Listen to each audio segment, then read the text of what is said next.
오늘은 사도행전 특강 두 번째 강의 시작하도록 하겠습니다. 두 번째 강의는 성육신과 미전도 종족 선교에 관한 내용으로 살펴보도록 하겠습니다. 아브라함과 다윗의 자손 예수 그리스도의 계보라, 마태복음 1장 1절에 나오는 내용입니다. 마태복음의 처음 시작은 예수 그리스도의 성육신과 함께 그 의미와 목적이 무엇을 향해 있는지 함께 다루고 있는 것입니다. 단지 본문 마태복음 1장 22절에 이 모든 것이 된 것은 주께서 선지자로 하신 말씀을 이루려 하심이니 라는 말씀으로 증거되고 있습니다. 바로 선지자로 하신 그 말씀의 성취가 성육신의 목적이라는 것이죠. 그 말씀이 무엇이며 성취가 무엇인지 본문을 통해 생각해 보도록 하겠습니다. 아브라함에게 하신 그 맹세의 약속을 통해 말씀하셨습니다. 마태복음 1장 1절을 한번 보실까요? 아브라함과 다윗의 자손 예수 그리스도의 계보라 라는 말씀이 마태복음 물론 신약 성경 전체를 시작하는 구절이라고 할 수가 있겠죠.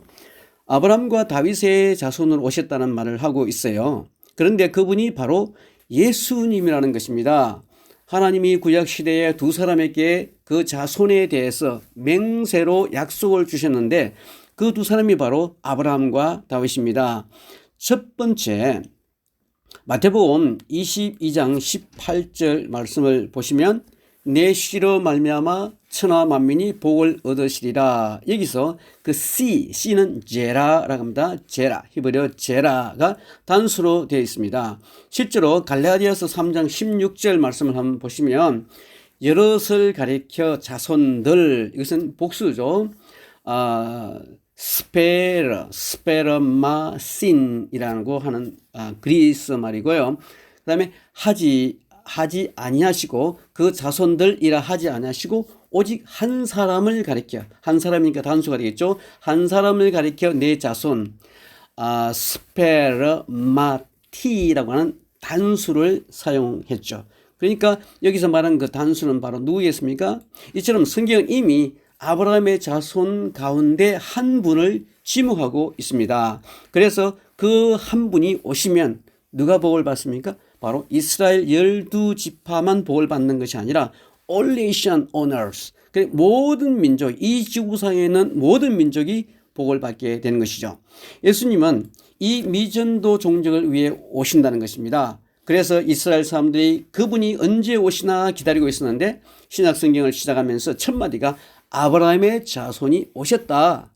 그분이 누구십니까? 그분이 바로 예수 그리스도시다 라고 하는 선포를 하고 있는 것입니다. 그것도 다윗의 자손으로 아브라함의 후손으로 오신다는 것이죠. 여기서 우리가 잠깐 그런데 도대체 하나님이 왜 이런 맹세를 주셨을까 하는 것이죠. 히브리서 6장 17절 말씀을 보시면 하나님은 약속을 기업으로 받는 자들에게 그 뜻이 변하지 아니함을 충분히 나타내시려고 그 일을 맹세로 보증하셨나니 라고 되어 있습니다. 예컨대 이 말씀은 하나님께서 다른 때는 내가 한다고 했다가 안 하는 일이 설사 있을지 몰라도 이것은 절대로 변경 안 하고 그대로 하신다는 것이죠. 라는 이런 확정하신다는 의미의 말씀이 되겠습니다. 반드시 이루시겠다는 것이죠. 하나님의 의지가 너무나 분명하게 나타나 있습니다. 우리가 두 번째 생각할 것은 다윗에게 하신 그 맹세의 말씀을 통해 맹세의 약속이죠. 그러니까 맹세의 그 약속을 통해서 말씀을 하고 계십니다.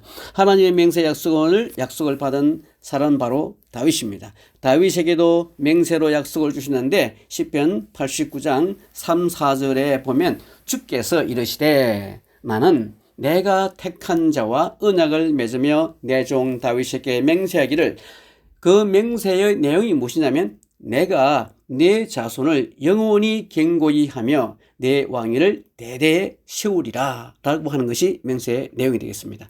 즉 다윗에게서 소위 다윗의 자손이라는 대명사로 불릴 만한 인물이 태어날 텐데 그의 왕위가 대대로, 이 대대로라는 말이 아들, 손자, 정손자 이렇게 있죠. 이렇게 자손의 그 다윗의 후손이 계속 왕이 된다는 그런 의미도 있지만은 그러나 더 궁극적으로 말하면 그 다윗의 자손이 오면 그가 영원히 왕노릇을 할 것이다 하는 의미도 함께 있는 것이죠. 이것이 사도행전 2장 30절에 나와 있는 말씀을 보면 다윗은 이미 그렇게 이해를 하고 있었던 것으로 보여집니다. 그는 선지자라 하나님이 이미 맹세하사 그 자손 중에서 한 사람을 그 위에 앉게 하리라 하심을 알고 다윗의 자손으로 오실 그 한 분이 영원한 왕이시라는 사실을 다윗이 알고 있었다는 것이죠.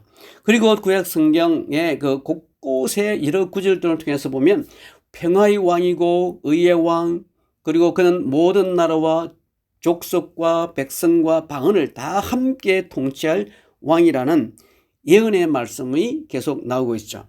중요한 것은 뭐냐면 그가 오시면, 그죠? 그가 오시면 바로 이 땅에 모든 족속을 복받게 하려고 땅의 모든 사람을 다 구원으로 인도하시기 위함이라는 사실입니다.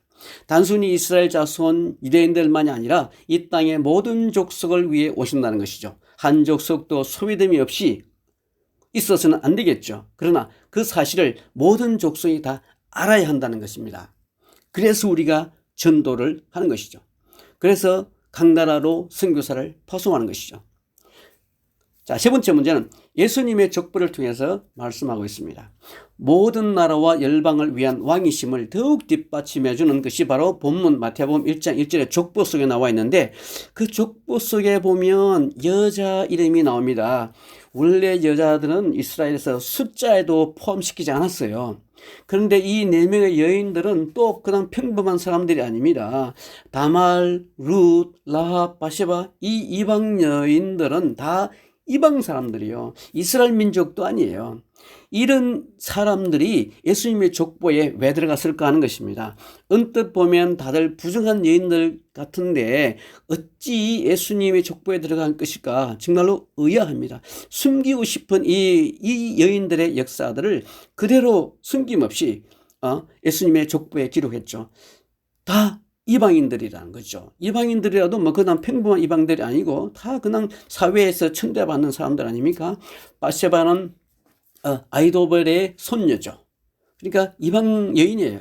바세바도 역시. 그리고 특히 헤놀이면 호넬. 그리고 이 여인들을 다 예수님의 족보에 참여시키고 이들도 함께 하나님의 구원 백성의 무리에 편입시켰다는 것은 놀라운 사실입니다. 이 네 명의 여인들의 족보에 왜 들어갔을까? 바로 예수님이 이스라엘 사람만을 위해서 오신 것이 아니라 열방의 민족들도 그 나라의 구성원으로 받으시는 더 나아가 열방을 위해서 오신 분이라는 것을 우리가 알 수가 있는 것이죠. 그렇기 때문에 이스라엘 사람들이 자신들만이 선민이고 하나님의 백성이라고 주장하는 것은 말도 안 되는 소리입니다. 그래서 예수님께서 오신 것은 모든 열방을 위해서, 모든 민족을 위해서 오셨다는 것을 우리가 알 수가 있죠. 예수님의 성육신도 역시 선교적 사건이라는 것을 우리가 알 수가 있습니다. 구약 성경 전체에서 예언하고 있는데 열방을 위해 모든 나라와 민족을 구원하시기 위해 오신 하나님의 아들 곧 하나님이셨죠. 바로 임마누엘이고 바로 여호와 이레입니다. 신약 성경에 기록된 그 언어조차도 유대인의 히브리어가 아닌 당시 이방인들이 읽을 수 있는 공통어였던 바로 헬라어였다는 사실도 주목할 필요가 있습니다. 이제 온 세상이 이 예수님의 탄생을 기념하고 있지만은 그들에게 진정한 복음, 진정한 성육신의 의미는 날이 갈수록 퇴색되어 가는 모습을 바라보게 됩니다. 우리도 그 열방의 빛으로 오신 예수 그리스도를 알고 누렸듯이 이 땅과 열방의 수많은 미전도 종족들에게 이 복음의 빛이 전해지도록 헌신하는 생애가 다 되시기를 주의 이름으로 축원합니다. 그 다음으로 성육하신 예수님은 바로 선교하시는 하나님이시다라는 것이죠. 유대 땅 베들레헴아 너 유대 골 중에서 가장 작지 아니하도다. 내게서 한 다스리는 자가 나와서 내 백성 이스라엘의 목자가 되리라 하였음이니라. 나사렛이란 동네에 가서 사시니 이는 선지자로 하신 말씀에 나사렛 사람이라 칭하리라 하심을 이루려 함이러라. 자, 마태복음 2장 6절로 그리고 23절로 기록되어 있습니다.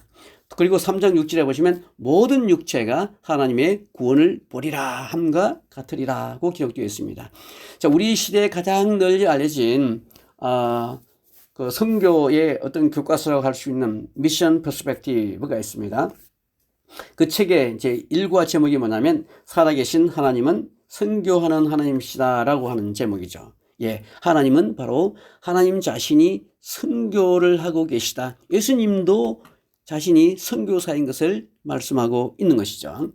자, 이는 성경이 우리에게 계시하시는 하나님의 그 존재하심을 여러 가지로 설명할 수가 있지만 성경 전체의 일관된 메시지를 고려해 볼 때 근본적으로 하나님은 그 죄로 말미암아 죽은 인생들을 구원하시기 위한 계획을 가지고 그것을 실행하시는 곧 선교하시는 하나님이시라는 것을 선포하고 있다라고 볼 수가 있죠.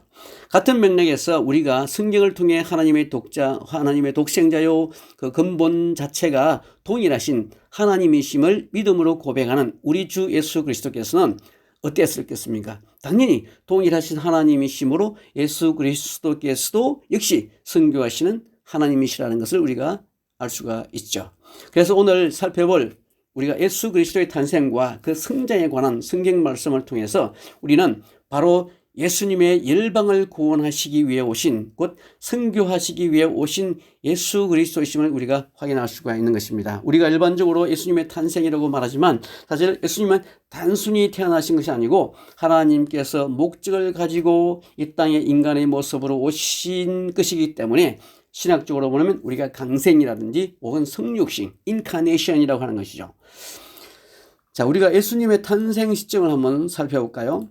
자, 예수님의 탄생 시점은 마태복음 2장에서 말씀을 하고 있죠. 예수님의 탄생 기사를 기록하고 있는데 우리가 여기서 예수님 탄생의 그 선교적 목적성을 볼 때 자, 두 군데의 중요한 대목이 있습니다. 그것은 첫 번째 예수님의 출생지와 관련이 있죠. 본문 1절 말씀을 한번 보시면 마태복음 2장 1절 말씀을 보시면 예수님은 베들레헴이라는 작은 고을에서 탄생을 했습니다. 예수님이 생명의 뜻이죠. 그러니까 예수님은 떡집에서 태어난 것은 너무나 당연한 것입니다. 베들레헴은 떡집이라는 뜻이죠. 베이트 레헴이라는 뜻입니다. 그런데 이 출생지에 대한 예언이 이미 구약 성경에 다 나와 있는 것이죠. 4절에 헤롯 왕이 모든 제사장들과 서기관들에게 그리스도가 어디서 나겠는고 이렇게 물었습니다. 그러자 5절에서 그들은 유대 베들레헴이라고 대답을 하죠. 6절에서 그 근거가 미가서 5장 2절 이하의 말씀을 제시합니다. 또 유대 땅 베들레헴아 너 유대골 중에서 가장 작지 아니하다. 내게서 한 다스리는 자가 나와서 내 백성 이스라엘의 목자가 되리라. 자, 이렇게 기록되어 있죠.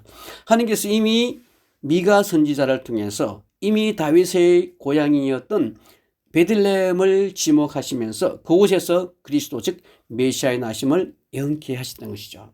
그런데 마태복음 2장에서 메시아의 출생지와 그가 이스라엘의 목자가 될 것이라는 말씀을 언급하고 있습니다. 여기서 출생지도 중요하지만 그보다 더 중요한 것은 베들레헴에서 날 그리스도께서 어떤 분이신가에 관한 이야기입니다. 그죠? 자, 그분은 미가 선지자의 예언에서 우리가 알 수 있는 것처럼 그리스도의 출생지일 뿐만 아니라 그가 도대체 누구인지 또 얼마나 엄청난 분이신지에 대해서도 예언을 해주고 있습니다. 미가서 5장의 말씀을 한번 더 빌려보면 그의 근본은 상고의 영혼에 있느니라 라고 말씀하고 있죠. 자, 옛날에 그 개역 성경에는 이 대목을 상고의 태초엔이라 라고 기록을 하고 있습니다. 상고에라는 말은 아주 오래전 옛날이죠. 옛날이죠. 이를 부여하자면 태초에 혹은 영혼에 라고 표현할 수가 있겠습니다. 이 사람은 우리의 평강이 될 것이라는 것이죠. 이것이 바로 통치의 성격이라는 것입니다. 뭡니까? 바로 평화를 위해 오신 분이죠. 미가서 5장 4절 또 끝머리에 보면 5절 첫 부분에서는 이제 그가 창대하여 땅 끝에까지 미치리라 이렇게 말합니다. 이 사람은 평강이 될 것이라 라고 예언하고 있고 이 부분은 왕이 되실 그리스도의 통치 영역이 어디까지인지 말씀하는데 주목하고 있습니다. 그것은 어디냐? 바로 땅끝이라는 것입니다. 땅끝. 이것은 온 세상을 의미하는 것이죠. 게다가 그의 통치는 평강이라고 말씀합니다. 힘으로 정복하고 굴복시키는 통치가 아니라 땅끝까지 이르러 평강으로 다신다는 것입니다.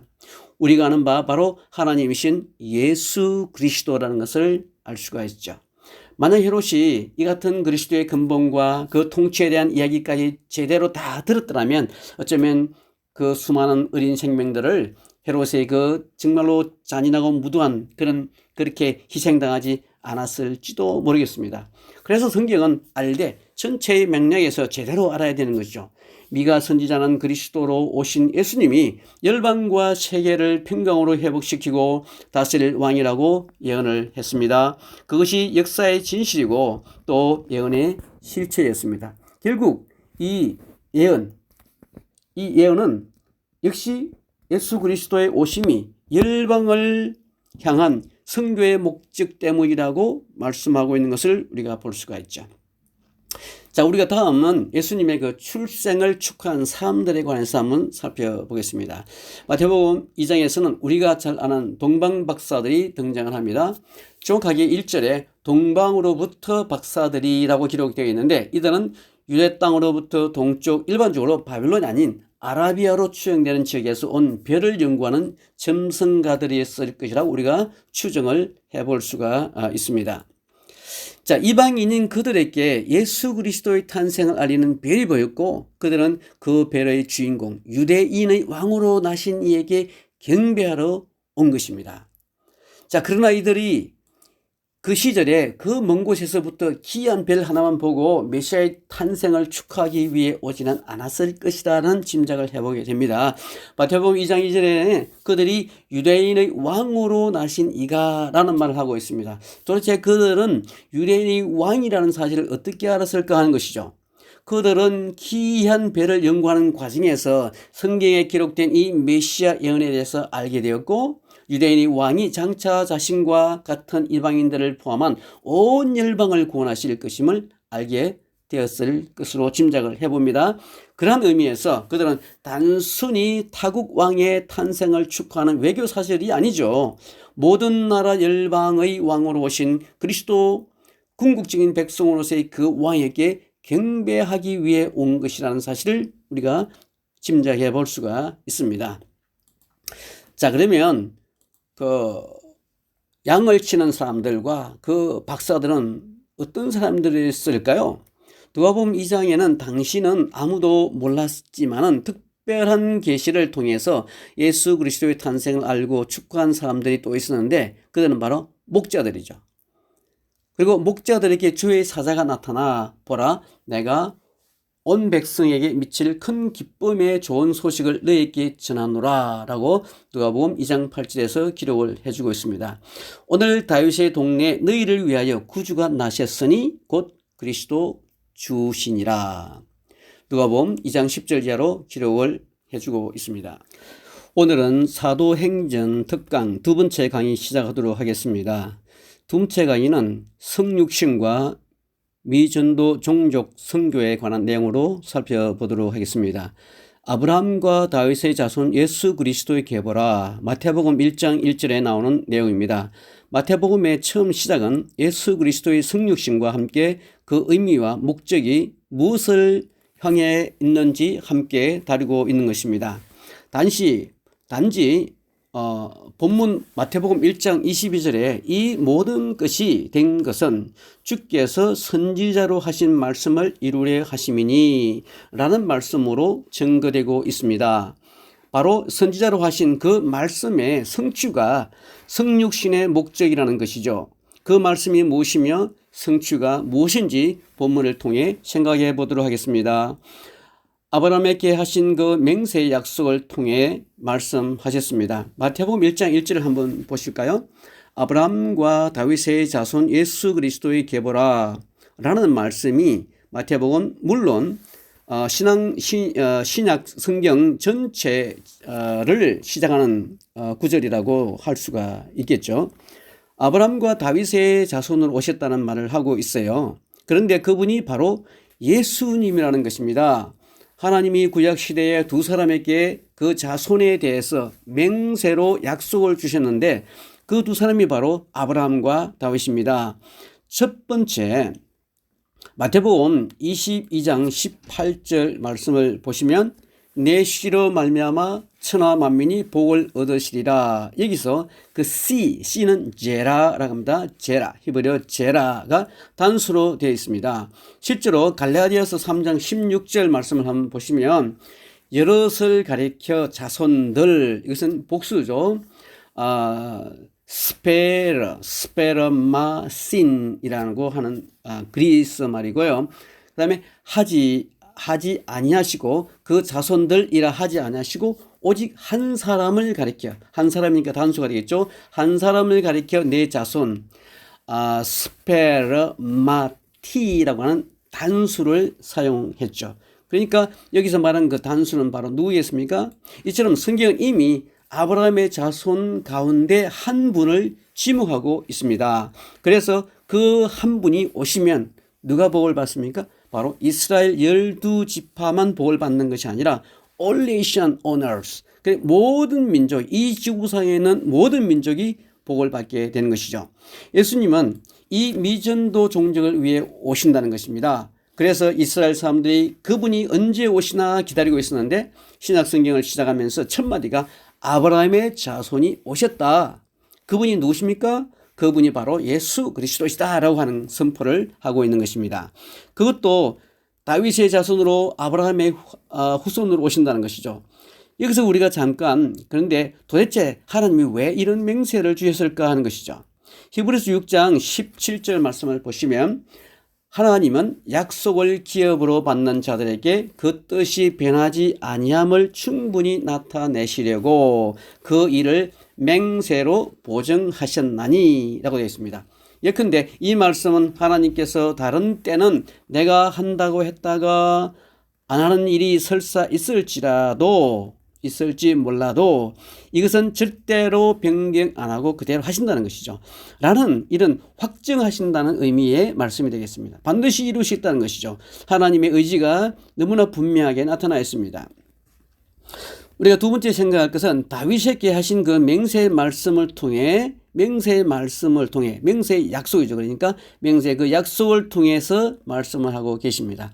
하나님의 맹세 약속을 받은 사람은 바로 다윗입니다. 다윗에게도 맹세로 약속을 주시는데 시편 89장 3, 4절에 보면 주께서 이르시되 나는 내가 택한 자와 언약을 맺으며 내 종 다윗에게 맹세하기를, 그 맹세의 내용이 무엇이냐면 내가 내 자손을 영원히 견고히 하며 내 왕위를 대대에 세우리라 라고 하는 것이 맹세의 내용이 되겠습니다. 즉 다윗에게서 소위 다윗의 자손이라는 대명사로 불릴 만한 인물이 태어날 텐데 그의 왕위가 대대로라는 말이 아들, 손자, 정손자 이렇게 있죠. 이렇게 자손의 그 다윗의 후손이 계속 왕이 된다는 그런 의미도 있지만은, 그러나 더 궁극적으로 말하면 그 다윗의 자손이 오면 그가 영원히 왕노릇을 할 것이라고 하는 의미도 함께 있는 것이죠. 이것이 사도행전 2장 30절에 나와 있는 말씀을 보면 다윗은 이미 그렇게 이해를 하고 있었던 것으로 보여집니다. 그는 선지자라 하나님이 이미 맹세하자 그 자손 중에서 한 사람을 그 위에 앉게 하리라 하심을 알고 다윗의 자손으로 오실 그 한 분이 영원한 왕이시라는 사실을 다윗이 알고 있었다는 것이죠. 그리고 구약 성경의 그 곳곳에 여러 구절들을 통해서 보면 평화의 왕이고 의의 왕, 그리고 그는 모든 나라와 족속과 백성과 방언을 다 함께 통치할 왕이라는 예언의 말씀이 계속 나오고 있죠. 중요한 것은 뭐냐면 그가 오시면 바로 이 땅에 모든 족속을 복받게 하려고 땅의 모든 사람을 다 구원으로 인도하시기 위함이라는 사실입니다. 단순히 이스라엘 자손 유대인들만이 아니라 이 땅의 모든 족속을 위해 오신다는 것이죠. 한 족속도 소외됨이 없이 있어서는 안 되겠죠. 그러나 그 사실을 모든 족속이 다 알아야 한다는 것입니다. 그래서 우리가 전도를 하는 것이죠. 그래서 각 나라로 선교사를 파송하는 것이죠. 자, 세 번째 문제는 예수님의 족보를 통해서 말씀하고 있습니다. 모든 나라와 열방을 위한 왕이심을 더욱 뒷받침해 주는 것이 바로 본문 마태복음 1장 1절의 족보 속에 나와 있는데, 그 족보 속에 보면 여자 이름이 나옵니다. 원래 여자들은 이스라엘에서 숫자에도 포함시키지 않았어요. 그런데 이 네 명의 여인들은 또 그냥 평범한 사람들이 아닙니다. 다말, 룻, 라합, 바세바, 이 이방 여인들은 다 이방 사람들이요. 이스라엘 민족도 아니에요. 이런 사람들이 예수님의 족보에 왜 들어갔을까 하는 것입니다. 언뜻 보면 다들 부정한 여인들 같은데 어찌 예수님의 족보에 들어간 것일까? 정말로 의아합니다. 숨기고 싶은 이 여인들의 역사들을 그대로 숨김없이 예수님의 족보에 기록했죠. 다 이방인들이라는 거죠. 이방인들이라도 뭐 그냥 평범한 이방들이 아니고 다 그냥 사회에서 천대받는 사람들 아닙니까? 바세바는 아이도벨의 손녀죠. 그러니까 이방 여인이에요. 바세바도 역시. 그리고 특히 헤노리면 호넬. 그리고 이 여인들을 다 예수님의 족보에 참여시키고 이들도 함께 하나님의 구원 백성의 무리에 편입시켰다는 것은 놀라운 사실입니다. 이 네 명의 여인들의 족보에 왜 들어갔을까? 바로 예수님이 이스라엘 사람만을 위해서 오신 것이 아니라 열방의 민족들도 그 나라의 구성원으로 받으시는 더 나아가 열방을 위해서 오신 분이라는 것을 우리가 알 수가 있는 것이죠. 그렇기 때문에 이스라엘 사람들이 자신들만이 선민이고 하나님의 백성이라고 주장하는 것은 말도 안 되는 소리입니다. 그래서 예수님께서 오신 것은 모든 열방을 위해서, 모든 민족을 위해서 오셨다는 것을 우리가 알 수가 있죠. 예수님의 성육신도 역시 선교적 사건이라는 것을 우리가 알 수가 있습니다. 구약 성경 전체에서 예언하고 있는데 열방을 위해 모든 나라와 민족을 구원하시기 위해 오신 하나님의 아들 곧 하나님이셨죠. 바로 임마누엘이고 바로 여호와 이레입니다. 신약 성경에 기록된 그 언어조차도 유대인의 히브리어가 아닌 당시 이방인들이 읽을 수 있는 공통어였던 바로 헬라어였다는 사실도 주목할 필요가 있습니다. 이제 온 세상이 이 예수님의 탄생을 기념하고 있지만은 그들에게 진정한 복음, 진정한 성육신의 의미는 날이 갈수록 퇴색되어 가는 모습을 바라보게 됩니다. 우리도 그 열방의 빛으로 오신 예수 그리스도를 알고 누렸듯이 이 땅과 열방의 수많은 미전도 종족들에게 이 복음의 빛이 전해지도록 헌신하는 생애가 다 되시기를 주의 이름으로 축원합니다. 그 다음으로 성육하신 예수님은 바로 선교하시는 하나님이시다라는 것이죠. 유대 땅 베들레헴아, 너 유대 골 중에서 가장 작지 아니하도다. 내게서 한 다스리는 자가 나와서 내 백성 이스라엘의 목자가 되리라 하였음이니라. 나사렛이란 동네에 가서 사시니 이는 선지자로 하신 말씀에 나사렛 사람이라 칭하리라 하심을 이루려 함이러라. 자, 마태복음 2장 6절로 그리고 23절로 기록되어 있습니다. 그리고 3장 6절에 보시면 모든 육체가 하나님의 구원을 보리라 함과 같으리라고 기록되어 있습니다. 자, 우리 시대에 가장 널리 알려진 그 선교의 어떤 교과서라고 할 수 있는 미션 퍼스펙티브가 있습니다. 그 책의 이제 일과 제목이 뭐냐면 살아계신 하나님은 선교하는 하나님이시다라고 하는 제목이죠. 예, 하나님은 바로 하나님 자신이 선교를 하고 계시다. 예수님도 자신이 선교사인 것을 말씀하고 있는 것이죠. 자, 이는 성경이 우리에게 계시하시는 하나님의 그 존재하심을 여러 가지로 설명할 수가 있지만 성경 전체에 일관된 메시지를 고려해 볼 때 근본적으로 하나님은 그 죄로 말미암아 죽은 인생들을 구원하시기 위한 계획을 가지고 그것을 실행하시는 곧 선교하시는 하나님이시라는 것을 선포하고 있다라고 볼 수가 있죠. 같은 맥락에서 우리가 성경을 통해 하나님의 독생자요 그 근본 자체가 동일하신 하나님이심을 믿음으로 고백하는 우리 주 예수 그리스도께서는 어땠겠습니까? 당연히 동일하신 하나님이심으로 예수 그리스도께서도 역시 선교하시는 하나님이시라는 것을 우리가 알 수가 있죠. 그래서 오늘 살펴볼 우리가 예수 그리스도의 탄생과 그 성장에 관한 성경 말씀을 통해서 우리는 바로 예수님의 열방을 구원하시기 위해 오신, 곧 선교하시기 위해 오신 예수 그리스도이심을 우리가 확인할 수가 있는 것입니다. 우리가 일반적으로 예수님의 탄생이라고 말하지만 사실 예수님은 단순히 태어나신 것이 아니고 하나님께서 목적을 가지고 이 땅에 인간의 모습으로 오신 것이기 때문에 신학적으로 보면 우리가 강생이라든지 혹은 성육신, 인카네이션이라고 하는 것이죠. 자, 우리가 예수님의 탄생 시점을 한번 살펴볼까요? 자, 예수님의 탄생 시점은 마태복음 2장에서 말씀을 하고 있죠. 예수님의 탄생 기사를 기록하고 있는데 우리가 여기서 예수님 탄생의 그 선교적 목적성을 볼 때, 자, 두 군데의 중요한 대목이 있습니다. 그것은 첫 번째 예수님의 출생지와 관련이 있죠. 본문 1절 말씀을 한번 보시면 마태복음 2장 1절 말씀을 보시면 예수님은 베들레헴이라는 작은 고을에서 탄생을 했습니다. 예수님이 생명의 뜻이죠. 그러니까 예수님은 떡집에서 태어난 것은 너무나 당연한 것입니다. 베들레헴은 떡집이라는 뜻이죠. 베이트 레헴이라는 뜻입니다. 그런데 이 출생지에 대한 예언이 이미 구약 성경에 다 나와 있는 것이죠. 4절에 헤롯 왕이 모든 제사장들과 서기관들에게 그리스도가 어디서 나겠는고 이렇게 물었습니다. 그러자 5절에서 그들은 유대 베들레헴이라고 대답을 하죠. 6절에서 그 근거가 미가서 5장 2절 이하의 말씀을 제시합니다. 또 유대 땅 베들레헴아, 너 유대골 중에서 가장 작지 아니하다. 내게서 한 다스리는 자가 나와서 내 백성 이스라엘의 목자가 되리라. 자, 이렇게 기록되어 있죠.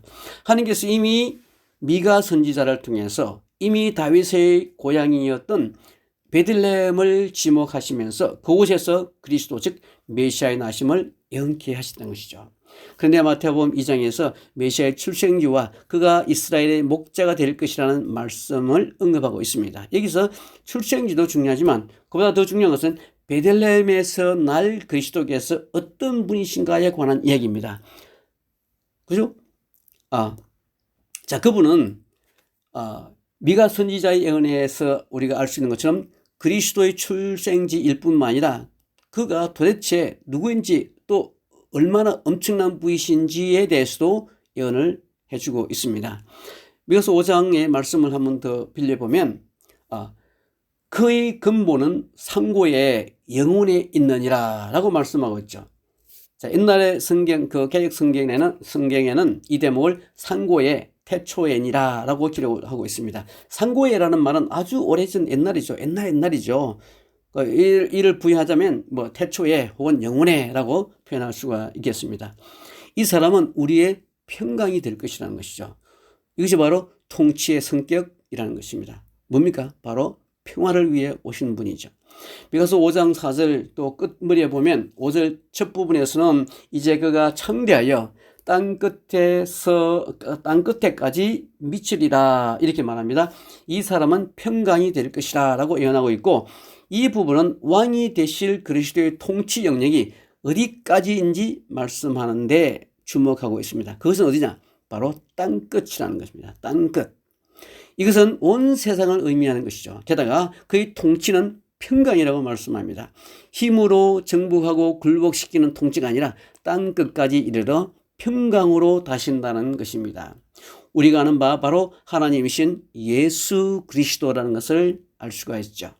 만약 헤롯이 이 같은 그리스도의 근본과 그 통치에 대한 이야기까지 제대로 다 들었더라면 어쩌면 그 수많은 어린 생명들을 헤롯의 그 정말로 잔인하고 무도한 그렇게 희생당하지 않았을지도 모르겠습니다. 그래서 성경은 알되 전체의 맥락에서 제대로 알아야 되는 것이죠. 미가 선지자는 그리스도로 오신 예수님이 열방과 세계를 평강으로 회복시키고 다스릴 왕이라고 예언을 했습니다. 그것이 역사의 진실이고 또 예언의 실체였습니다. 결국 이 예언은 역시 예수 그리스도의 오심이 열방을 향한 선교의 목적 때문이라고 말씀하고 있는 것을 우리가 볼 수가 있죠. 자, 우리가 다음은 예수님의 그 출생을 축하한 사람들에 관해서 한번 살펴보겠습니다. 마태복음 2장에서는 우리가 잘 아는 동방 박사들이 등장을 합니다. 정확하게 1절에 동방으로부터 박사들이라고 기록되어 있는데 이들은 유대 땅으로부터 동쪽 일반적으로 바빌론이 아닌 아라비아로 추정되는 지역에서 온 별을 연구하는 점성가들이었을 것이라고 우리가 추정을 해볼 수가 있습니다. 자, 이방인인 그들에게 예수 그리스도의 탄생을 알리는 별이 보였고 그들은 그 별의 주인공 유대인의 왕으로 나신 이에게 경배하러 온 것입니다. 자, 그러나 이들이 그 시절에 그 먼 곳에서부터 기이한 별 하나만 보고 메시아의 탄생을 축하하기 위해 오지는 않았을 것이라는 짐작을 해보게 됩니다. 마태복음 2장 2절에 그들이 유대인의 왕으로 나신 이가 라는 말을 하고 있습니다. 도대체 그들은 유대인의 왕이라는 사실을 어떻게 알았을까 하는 것이죠. 그들은 기이한 별을 연구하는 과정에서 성경에 기록된 이 메시아 예언에 대해서 알게 되었고 유대인의 왕이 장차 자신과 같은 이방인들을 포함한 온 열방을 구원하실 것임을 알게 되었을 것으로 짐작을 해봅니다. 그런 의미에서 그들은 단순히 타국 왕의 탄생을 축하하는 외교 사실이 아니죠. 모든 나라 열방의 왕으로 오신 그리스도 궁극적인 백성으로서의 그 왕에게 경배하기 위해 온 것이라는 사실을 우리가 짐작해 볼 수가 있습니다. 자, 그러면 그 양을 치는 사람들과 그 박사들은 어떤 사람들이었을까요? 누가복음 2장에는 당시는 아무도 몰랐지만은 특별한 계시를 통해서 예수 그리스도의 탄생을 알고 축구한 사람들이 또 있었는데 그들은 바로 목자들이죠.